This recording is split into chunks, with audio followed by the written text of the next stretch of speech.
10, 12 years ago would have dramatically changed how some of the projects that we all followed across Europe, how they would have developed, is a great thing.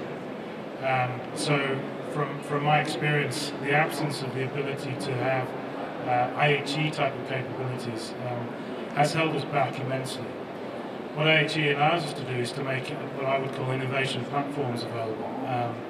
And again, one of the things which has held back complex country organisations like the NHS, for instance, in England, because of the plethora of systems, the need to either rely on interfacing or integrating systems has meant that progress is very slow and it's very expensive. Applying IHE using essentially web technology approaches where you publish information, retain the data in their systems of record, and when you publish the information, attach appropriate consents and authorities to who can use that information for what, suddenly breaks down the barriers and reduces the cost of sharing information on large scale immensely. And certainly that kind of model is having a lot of discussion at the moment, not just for providing longitudinal health records that patients can get access to, that clinicians can get access to, but also for selectively building research data sets and even doing proactive public health monitoring.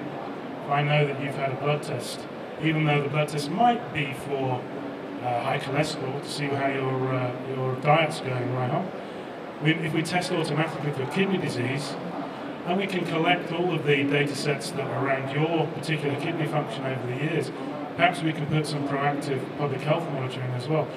The advent of things like IHE and publishing models immensely help create platforms for innovation which don't just have one purpose, they have many, many purposes. So that's the nub of everything I've learned, is these open platforms which can be published, absolutely essential to having the kind of cooperation, collaboration that we were talking about. Thank you very much for this statement. Peter, let's talk about another form of collaboration. Collaboration in healthcare itself. Shall it stop at national borders? Or what has to be done if we think about benefits using healthcare services across borders or globally? Yeah, I know, as we heard already before, the vast majority of the patients, they don't go cross border in order to get treated. So it's 1% we talked about or so. So you get wondering, why should there be a benefit from being global if our customers or end customers, by the end, the patients are not global, but these businesses are all local? First of all, I believe this number could be larger. And if we also include the people who are traveling, if we just look at Europe or people who are traveling across the Atlantic, it's quite an amount of people that have only a very basic protection today, just because of the fact that we are not really able to transport in a unified way patient information in case something happens, and so there is a lot of room for improvement, which would require that there is a kind of agreement in place on what kind of things should be exchanged and what are the standards for doing so, because technology is not an obstacle here, it's an enabler for the things, it just has to follow the processes that we don't have today. But the even bigger benefit of cross-country collaboration is that, and I talked a bit about process innovation, is that a certain standardization of processes and the way healthcare services are organized could allow for sharing best practices in a much better way than what we are doing today. Today it's really difficult to apply best practices from one country to the others because there are so many different regulations in place which make it very expensive to do these adjustments.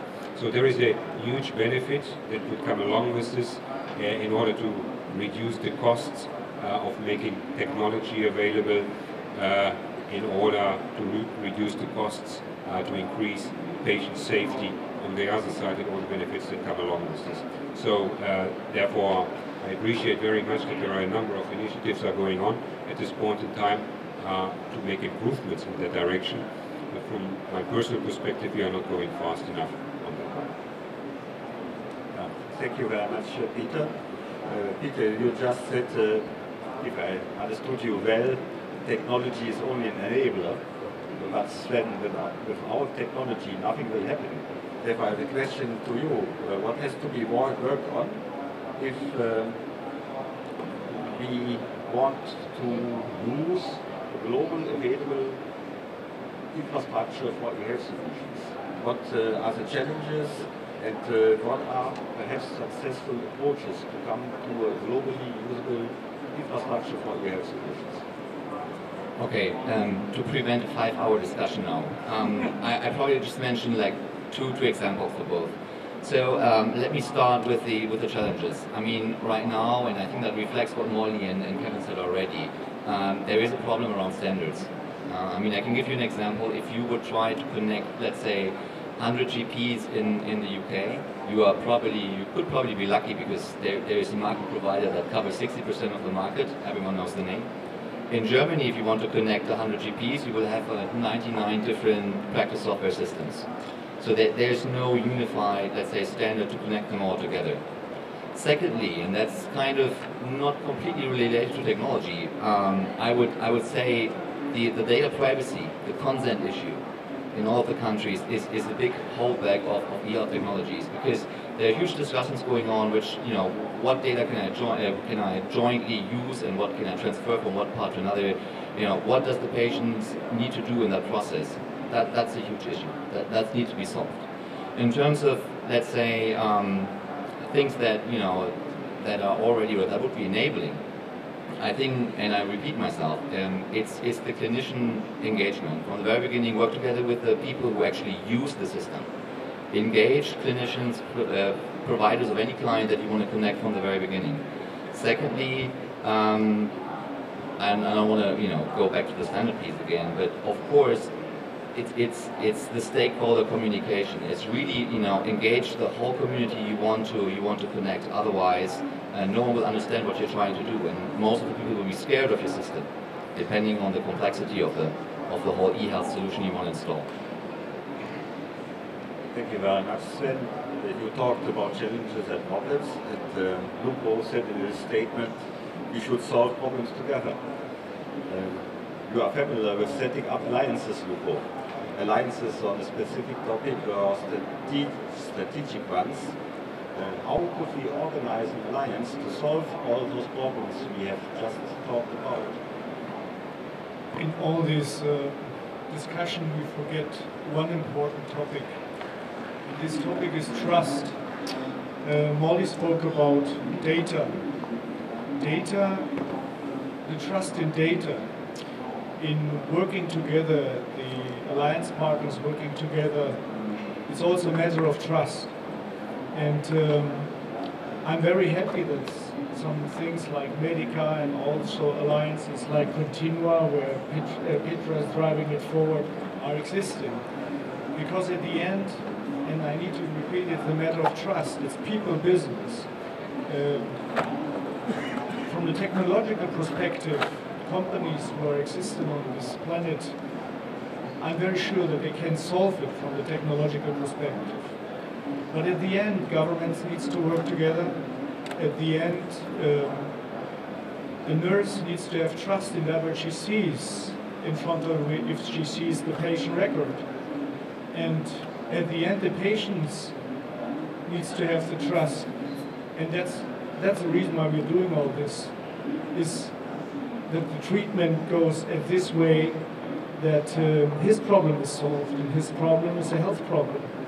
And at the end, it's about enabling the people, enabling the patients to get the information and to trust in the information, and to enable the companies to work together. And I'm very happy that a lot of people understood that we need really to act now, because as we understood, the even diseases don't stop at borders, and when diseases don't stop at borders, why we cannot exchange the information.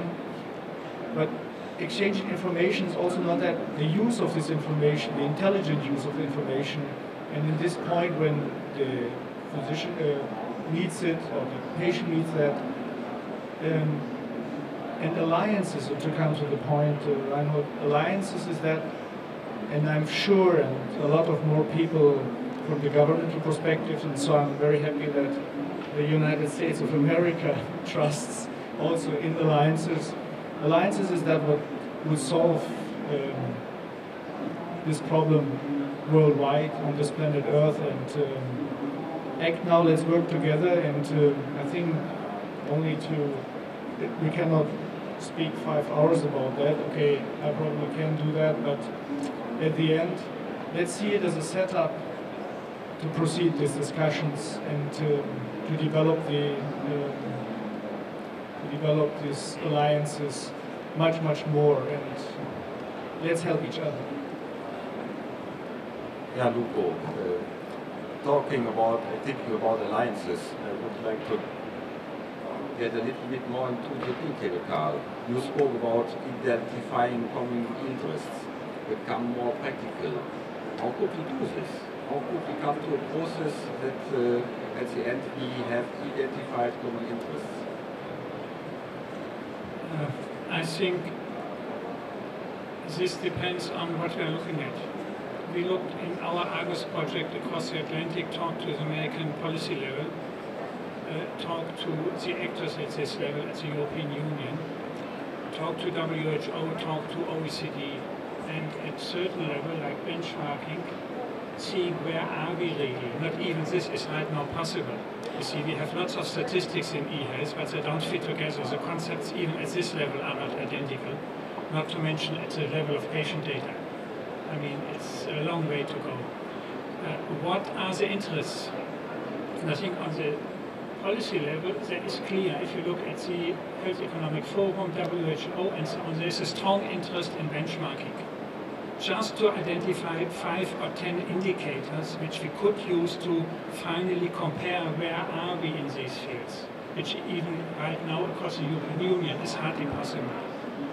If we look at the, let's say, semantic level, again, it doesn't make sense to go into semantics as such.